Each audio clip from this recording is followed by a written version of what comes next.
السلام عليكم ورحمة الله وبركاته. سؤال بيتكرر كل سنة: نصوم 6 من شوال الأول ولا نصوم الأيام القضاء الأول؟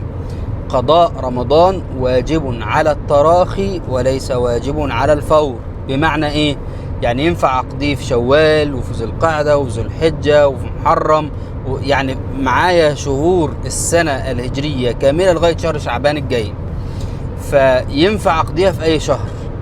وفي بعض الناس عندها قدرة على الصيام فصوم 6 من شوال الأول.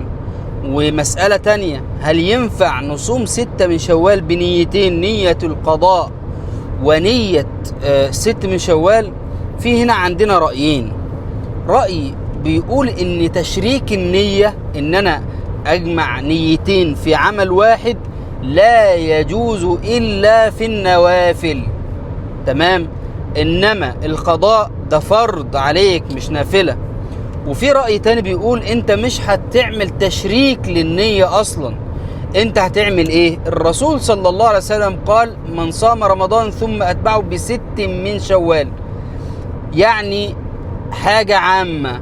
فانت لو قضيت او المرأة قضت ما عليها في شهر شوال وكان عددهم 6 ايام، فهي صامت في شهر شوال. الرسول ما قالش بقى 6 من شوال كفارة يمين، ولا 6 من شوال نافلة، ولا 6، ما قالش تحديد.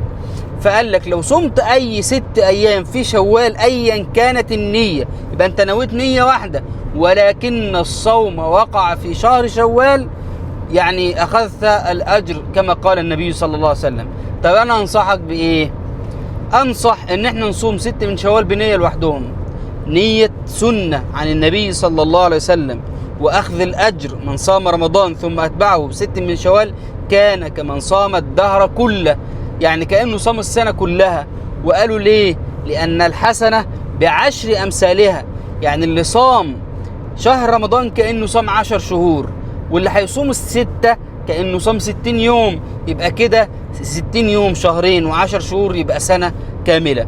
ومعانا 11 شهر جايين أو 10 شهور بقى غير شهر شوال، نقدر نصوم فيهم الأيام اللي علينا من شهر رمضان.